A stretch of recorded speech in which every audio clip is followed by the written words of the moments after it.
आज के कहानी का शीर्षक है सतरंगी बांसुरी की कहानी। विनायक बांसुरी बजा रहा था। शांत वातावरण में सुर गूंज रहे थे। टीले पर बने प्राचीन मंदिर में एक शिला पर विनायक बैठा था। चारों ओर सन्नाटा पसरा था। टीलों को छूती हुई नदी चुपचाप बही जा रही थी। पश्चिम में सूरज डूब चुका था। विनायक को जब भी समय मिलता वह मंदिर में चला आता और देर तक बांसुरी बजाता रहता। उसे यह स्थान पसंद था। उसकी साधना चलती रहती और समय बीतता जाता। अद्भुत मिठास थी उसकी बांसुरी में। विनायक के पिता परदेश में नौकरी करते थे। घर में वह छोटी बहन अलका और माँ, बस यही 3 जने थे। दिन आराम से बीत रहे थे। विनायक को भी कुछ दिन पहले नौकरी मिली थी। एकाएक विनायक का ध्यान भंग हुआ। उसने झाड़ियों में सरसराहट सुनी। धुंधलका पसरने लगा था। उसने बांसुरी बजाना बंद कर दिया। घर जाने के लिए उठ खड़ा हुआ। तभी आवाज आई, विनायक। विनायक के बढ़ते कदम थम गए। वह हैरानी से इधर उधर देखने लगा। कहीं कोई नहीं था। कौन पुकार रहा है मुझे? विनायक के होठों से निकला। मैं पुकार रहा हूँ, इधर देखो। विनायक आवाज की दिशा में घूम गया। उसने देखा जमीन पर पड़े शिलाखंड के पास एक दरार है। उसमें से प्रकाश फूट रहा है। यह अद्भुत दृश्य देखकर विनायक घबरा गया। आवाज फिर आई, विनायक डरो मत, तुम्हें कुछ नहीं होगा। विनायक फटी फटी आंखों से जमीन से निकलते प्रकाश को देख रहा था। आवाज भी वहीं से आ रही थी। उसे रोमांच आया। फिर सिर घूमने लगा। न जाने क्या मुसीबत आने वाली है।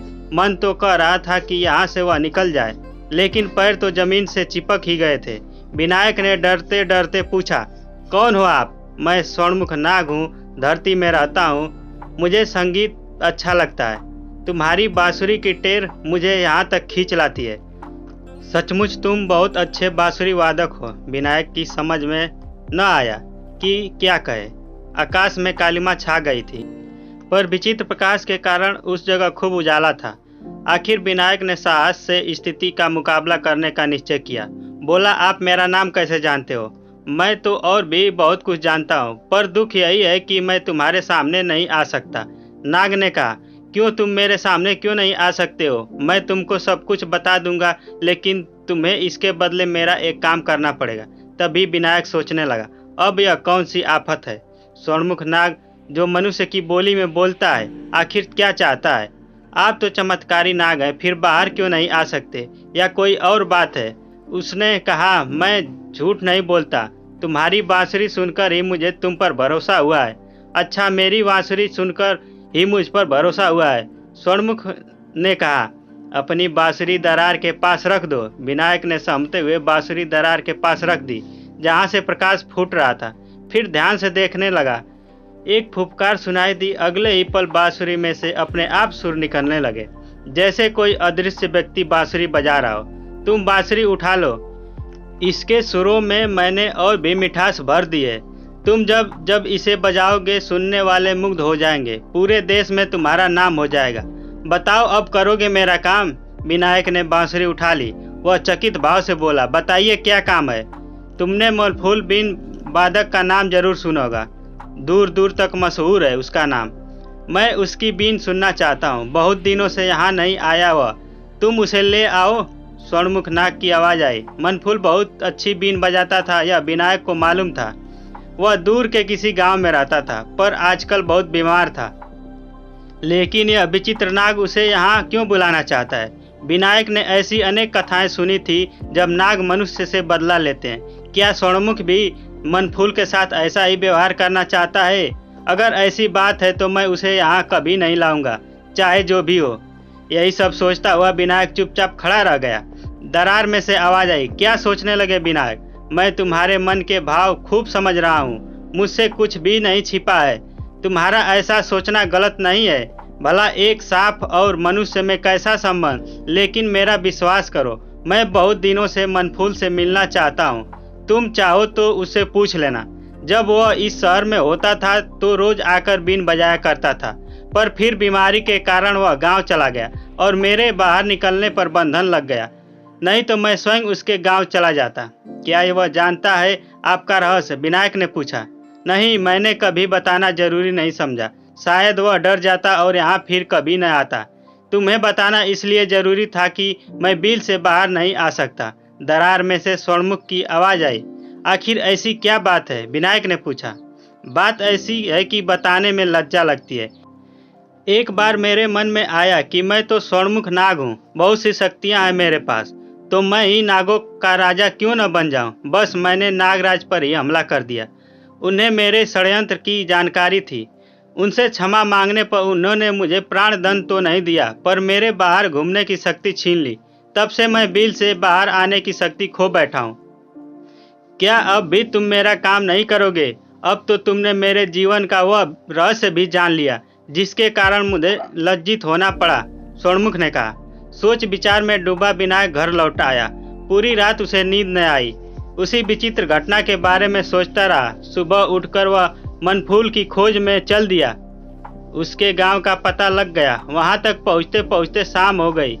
छोटा सा गांव ढाकली चौपाल पर पूछा तो एक आदमी उसे मनफूल के घर तक छोड़ आया। अंदर अंधेरा था, लेकिन कराहने की आवाजें आ रही थी। विनायक अंदर चला गया। मनफूल को आवाज दी। किसी ने बड़ी धीमी आवाज में उत्तर दिया। फिर दीपक का कांपता हुआ प्रकाश फैल गया। विनायक ने देखा, एक बूढ़ा आदमी टूटी चारपाई पर लेटा है।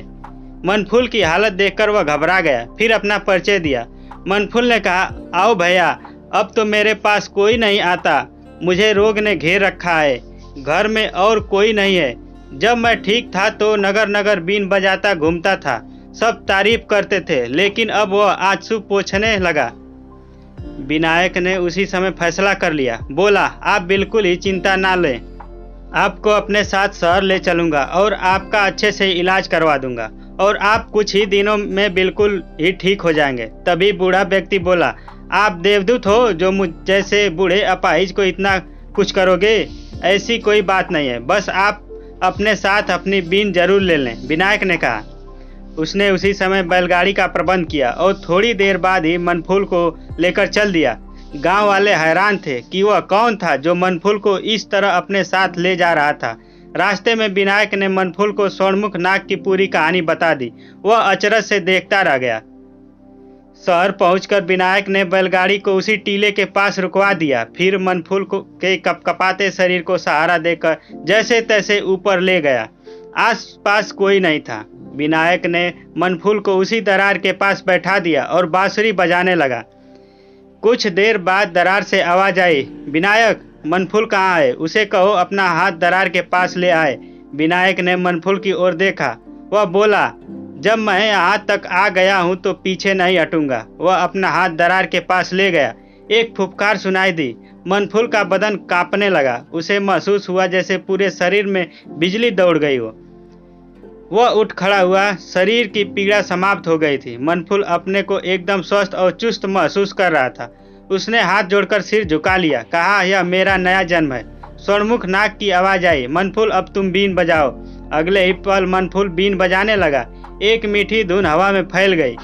मनफूल बहुत देर तक बीन बजाता रहा। फिर स्वर्णमुख की आवाज आई, मनफूल अब तुम जाओ, तुम्हारा कल्याण हो। मैं अब नहीं जाऊंगा, रोज यहाँ बैठकर बीन बजाया करूंगा। मनफूल ने उत्साह से कहा। स्वर्णमुख की आवाज बंद हो गई। उसके बाद दोनों लौट आए। मनफूल विनायक के घर के पास ही रहने लगा और विनायक वह तो फिर पहले जैसा रोज टीले पर जाकर अपनी बांसुरी के सुर छेड़ता था। तो दोस्तों, यह कहानी आप लोगों को कैसी लगी? अगर अच्छी लगी तो इसे लाइक करें तथा चैनल को सब्सक्राइब करना ना भूलें। Thanks for watching.